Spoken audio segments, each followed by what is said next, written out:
బొప్పారం గ్రామంలో ఉన్నాం. బొప్పారం గ్రామంలో కాంగ్రెస్ పార్టీ అభ్యర్థిగా జటంగి శైలజ గారు ప్రచారాన్ని నిర్వహిస్తున్న పరిస్థితి చూస్తున్నాం. అయితే ఏ విధంగా వారి ప్రచారం ముందుకు పోతుంది, వారు అధికారంలోకి రావడం కోసం ఎలాంటి ప్రయత్నాలు చేస్తున్నారు, అదేవిధంగా కాంగ్రెస్ పార్టీ నుంచి ఎలాంటి సపోర్ట్ ఉందో తెలుసుకునే ప్రయత్నం చేద్దాం. ఇక్కడ ఏదైతే లోకల్ లీడర్ అంటే నాయకుడు, ఇక్కడ సీనియర్ నాయకులు ఉన్నారు. భాషపంగు భాస్కర్ గారు కాంగ్రెస్ పార్టీలో చాలా సీనియర్ నాయకులు, గతంలో ఎమ్మెల్యే టికెట్ కూడా ఆశించిన పరిస్థితి ఉంది. వారిని అడిగి తెలుసుకుందాం ఇక్కడ ఎలాంటి పరిస్థితి ఉంది, ఏ విధంగా ముందుకు పోతున్నారు. సార్ చెప్పండి, అంటే ఈ గ్రామంలో ఏదైతే బొప్పారం గ్రామంలో గత కాంగ్రెస్ హయాంలో ఎలాంటి అభివృద్ధి జరిగింది, అభివృద్ధి ఫలాలు ప్రజలు ఎలా స్వీకరించారు చెప్పండి. ఈ గ్రామంలో గతంలో కాంగ్రెస్ పార్టీ అధికారంలో ఉన్నప్పుడు జరిగినటువంటి అభివృద్ధి మాత్రమే ఈ ప్రజలందరి కళ్ళ ముందు కనిపిస్తున్నటువంటి వాస్తవం. నేడు బీఆర్ఎస్ పరిపాలన వచ్చిన తర్వాత ఈ గ్రామంలో కాంగ్రెస్ పార్టీ నుంచి సర్పంచ్ గెలిచి బీఆర్ఎస్ పార్టీలో చేరిన తర్వాత కూడా ఈ గ్రామంలో ఎట్లాంటి సంక్షేమ పథకాలు కూడా ఈ గ్రామ ప్రజలకు అందే కార్యక్రమం జరగలేదు. గ్రామ అభివృద్ధిలో ఎక్కడ కూడా వాళ్ళు చేయాల్సిన పనులు చేయకుండా, అవన్నీ కూడా పనులు చేయకుండానే బిల్లులు ఎత్తినటువంటి పరిస్థితి వాళ్ళకు ఉన్నటువంటి పరిస్థితి. అవన్నీ కూడా సాక్ష్య ఆధారాలతో సహా కూడా ఇలా కాంగ్రెస్ పార్టీ ప్రజల ముందు తీసుకుపోయి కాంగ్రెస్ పార్టీ తరఫున పెట్టినటువంటి జటంగి శైలజ గురువయ్య యాదవ్ని గెలిపించడం కోసము ఇవాళ మేము కొత్తగా ప్రయోగాలు చేయకుండా గతంలో కాంగ్రెస్ పార్టీ ఇచ్చినటువంటి సంక్షేమ పథకాలతో పాటు ఇప్పుడు కాంగ్రెస్ పార్టీ ప్రవేశపెట్టిన సంక్షేమ పథకాలను ప్రజలకు ఆశీర్వాదంతో ముందుకు పోయే ప్రయత్నం చేస్తున్నాము. గెలుస్తానికి కూడా ప్రజలందరూ కూడా గెలిపించడానికి సిద్ధంగా ఉన్నారు. ఎందుకు అనంటే అధికారంలో ఉన్నా లేకున్నా వీళ్ళు ప్రజల కోసం ప్రజల మధ్యలో నిలబడి పనిచేయగలుగుతారనే నమ్మకాన్ని కలిగించగలిగిన గ్రామంలో ప్రధానంగా ఉన్న సమస్య ఏంటి, మీరు ఇక్కడ అధికారంలోకి వస్తే కనుక ఆ సమస్యను ఏ విధంగా పరిష్కరించే ప్రయత్నం చేస్తారు? అయితే ఈ గ్రామానికి ప్రధానమైన సమస్య ఏంటంటే బొడ్రాయి సమస్య ఉండే గ్రామ ప్రజలందరిది. ఎలాంటి హామీ ఇవ్వకుండా ఎలాంటి ఆశించకుండా కాంగ్రెస్ పార్టీ నాయకత్వాన్ని మేము బొడ్రాయి నిర్మాణం చేయడం జరిగింది. ఆ బొడ్రాయి నిర్మాణంతో ప్రజలందరూ సంతోషంతో సుఖశాంతులతో ఉన్నారు అనేటువంటి నమ్మకాన్ని కలిగించగలిగినాం. ఆ బొడ్రాయితోటే రేపు వీళ్ళు గెలిపిస్తే వీళ్ళు ప్రజలకు సేవ చేస్తారు, ప్రభుత్వానికి ప్రజల మధ్య మా ఊరు మధ్యలో ఒక వారధిగా శైలజ గురువయ్యలు పనిచేస్తారనే నమ్మకం వాళ్ళ మీద ఉంచినాము. వాళ్ళకు కూడా అదే నమ్మకం ఉన్నది. ఆ నమ్మకంతోనే మమ్మల్ని గెలిపిస్తారనేటువంటి అవకాశాన్ని మేము ఆశిస్తున్నాం. ఏదైతే తెలంగాణ రాష్ట్రంలో రేవంత్ రెడ్డి 6 గ్యారెంటీలు రాష్ట్ర వ్యాప్తంగా ప్రజలు అనుభవిస్తున్న పరిస్థితులు ఏదైతే రేవంత్ రెడ్డి కాంగ్రెస్ ప్రభుత్వ సంక్షేమ కార్యక్రమాలు ప్రజలకి ఏ విధంగా ఉపయోగపడుతున్నాయి చెప్పండి. ఇవాళ మీడియా వాళ్ళు కూడా అందరికీ తెలిసిన విషయం ఏంటంటే 10 సంవత్సరాల నిర్బంధం నుంచి బయటపడింది తెలంగాణ రాష్ట్రం. 60 సంవత్సరాల ఆకాంక్షను నెరవేర్చడానికి తెలంగాణ 4.5 కోట్ల ప్రజలు ఎంతైతే కష్టపడ్డారో ఇవాళ 10 సంవత్సరాల బీఆర్ఎస్ పరిపాలన బొందబెట్టడానికి ప్రజలందరూ అట్లా కష్టపడి కాంగ్రెస్ పార్టీని అధికారంలో తెచ్చిన తర్వాత సంక్షేమ పథకాలు తూచా తప్పకుండా 1 by 1 ఒకదాని తర్వాత ఒకటిగా అమలు చేసుకుంటున్న వస్తున్న విషయం అందరికీ తెలిసిందే. సన్నబియ్యం ఇవ్వడం జరిగింది, ఫ్రీ బస్ ఇవ్వడం జరిగింది. ఆనాడు బతుకమ్మ చీరల పేరుతో ఇల్లు తుడుచుకోవడానికి చీరలు ఇవ్వడం జరిగింది. ఈనాడు ఇందిరమ్మ చీరల పేరుతో 1000 రూపాయల ఖరీదు చేసేటువంటి నాణ్యమైనటువంటి ఆడబిడ్డలకు బట్టలు ఇవ్వడం జరిగింది. ఇవాళ సన్నబియ్యము తింటున్నారు, ప్రజలంతా సుఖశాంతులతో ఉన్నారంటే 40 నుంచి 50 రూపాయల కిలో బియ్యం కొనే సన్నబియ్యము 2 రూపాయలకు రేవంత్ రెడ్డి కాంగ్రెస్ ప్రభుత్వం ఇస్తుంది. ఇట్లా చెప్పుకుంటూ పోతే 6 గ్యారెంటీలు కూడా అన్ని అమలు చేస్తున్న దాంట్లో రేవంత్ రెడ్డి సర్కారు ముందుకు పోయి సక్సెస్ అవుతున్నది. ఎందుకంటే ప్రజల మీద మోపిన భారాన్ని, ఈ రాష్ట్రం మోసే భారాన్ని మేము ఎన్ని భారాలైనా ఎన్ని కష్ట నష్టాలైనా కూడా ఎలాంటి ఒడిదుడుకులు వచ్చినాయి ఇవాళ రేవంత్ రెడ్డి గారు ఇవాళ ఈ గవర్నమెంట్ని ఈ ప్రజలందరినీ ముందుకు తీసుకుపోయే దాంట్లో సక్సెస్ అవుతున్నారనే సంగతి కూడా అందరికీ తెలిసిందే. కాబట్టి సంక్షేమ పథకాలు కాకుండా రేపు మళ్ళీ నూతనంగా రాబోయే సంవత్సరంలో కూడా ఇంకా కొన్ని సంక్షేమ పథకాలు ప్రవేశపెట్టడానికి ఈ ప్రభుత్వం సిద్ధంగా ఉంది. అట్లా ఈ ప్రజలందరూ ఆశీర్వాదం ఉన్నది కాబట్టి మా ప్రజా ప్రభుత్వం ప్రజా దీవెనతోటి కొనసాగుతుందనే విషయాన్ని తెలియజేస్తున్నాను. బొప్పారం గ్రామ ప్రజలకు ఏం చెప్తారు ఈ ఎన్నికల సందర్భంగా?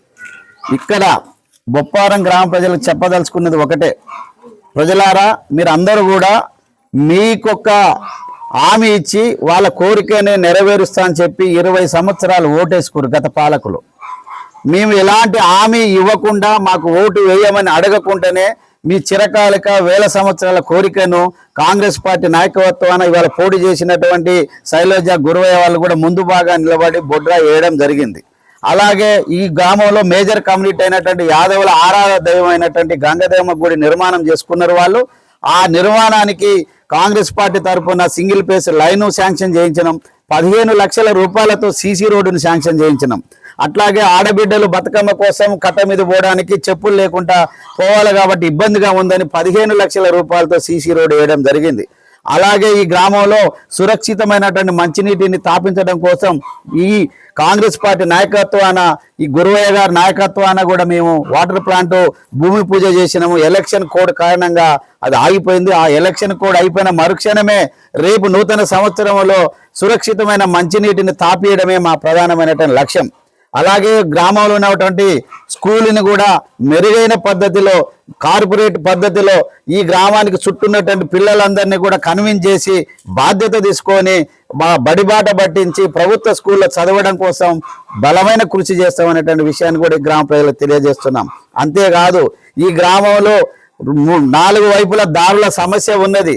యాదవులకు కానీ ఇతర కులాలకు కానీ ఆ దారుల సమస్య ఏదైతే ఉందో చట్టబద్ధంగా ఎలాంటి వైరుధ్యాలు లేకుండా ఆయా భూముల రైతులతో మాట్లాడి తగినంత సమయంలో గెలిచిన మరుక్షణమే ఆ భూముల దారుల పరిష్కారం చేస్తామని కూడా బొప్పారం గ్రామ ప్రజలకు హామీ ఇవ్వడం జరుగుతుంది. అట్లాగే మా తండా అయినటువంటి అచ్చ తండకు కూడా రోడ్డు సౌకర్యం సంపూర్ణంగా లేదు.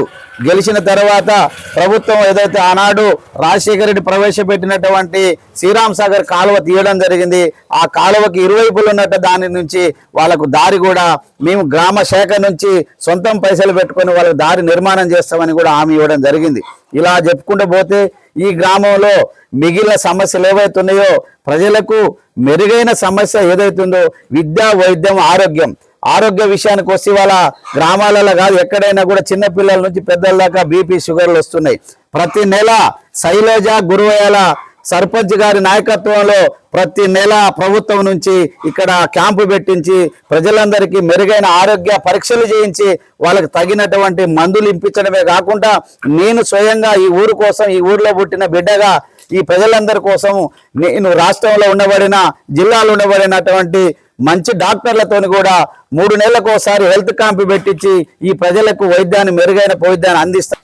అలా కాకుండా ఈ ఊర్లో ఉన్నటువంటి యువకులు కూడా గ్రామీణ స్థాయిలో కుటీర పరిశ్రమ కోసం నా శక్తి మేరకు మిగతా ఉన్నటువంటి పెద్ద పెద్ద కంపెనీల నుంచి సిఎంఆర్ కింద తీసుకొచ్చేసి సిఎంఎస్ఎస్ ఫండ్ కింద తెచ్చి ఇక్కడ ఒక ఇస్తారాకులు, కొవ్వొత్తులు, అగరబత్తులు తయారు చేసుకోవడానికి కుటీర పరిశ్రమని ఇక్కడ ఉన్నటువంటి ఆడబిడ్డల కోసం, నిరుద్యోగుల కోసం ఏర్పాటు చేస్తామనే విషయాన్ని కూడా మీ అందరికీ గ్రామ ప్రజలకు తెలియజేస్తా ఉన్నాం. ప్రజలారా, ఇక్కడ ప్రజలని పాలించడానికి కాదు, ప్రజలకు సేవ చేయడానికే శైలజ గురువయ్య వస్తున్నారు. ప్రజల మీద పెత్తనం చేయడానికి కాదు, ప్రజల మీద యుద్ధం చేయడానికి కాదు, ప్రజలను కాపాడుకోవడానికి.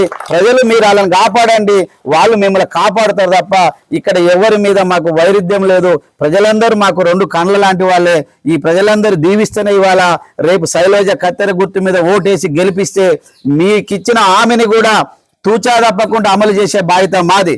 ముఖ్యంగా ప్రజలందరూ గుర్తుంచుకోవాలి, ఈ రోజు నుంచి గెలిచిన 2వ రోజు నుంచి 2 సంవత్సరాల కాలంలో శైలజ గురువయ్య పరిపాలన మీద రెపడం కోరుతాం. భారతదేశంలో ఇది 4వది అవుతుంది.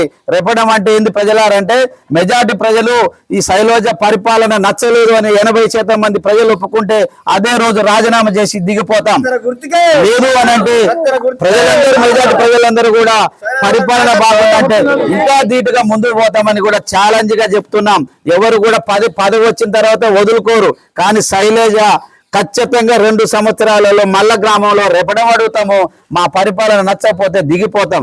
పరిపాలన నచ్చితే మీ అందరి సహకారంతో ఇంకా మునుముందు పోతామని కూడా ప్రజలందరూ ఆశీర్వదించి ఆలోచించి కత్తెర గుర్తుకు ఓటేసి కాంగ్రెస్ ప్రభుత్వాన్ని, ప్రజాపాలన మీరు దీవించాలని ఈ బొప్పారం గ్రామ ప్రజలకు మనసు పూర్తిగా మొక్కుతున్నాను. ఓకే, ఇది ఇక్కడ ఉన్న పరిస్థితి. ఏదైతే కాంగ్రెస్ అభ్యర్థి కనుక అధికారంలోకి వస్తే, కాంగ్రెస్ అభ్యర్థిని గెలిపిస్తే ఖచ్చితంగా రాష్ట్రం నుంచి, తెలంగాణ రాష్ట్రం నుంచి, కాంగ్రెస్ పార్టీ నుంచి, రేవంత్ రెడ్డి నుంచి రావాల్సిన ఏదైతే సంక్షేమ కార్యక్రమాలతో పాటుగా గ్రామంలో అనేక రకాలైన అభివృద్ధి కార్యక్రమాలు, ప్రజల ఆరోగ్యం, విద్య, వైద్యం అన్నీ సంబంధించి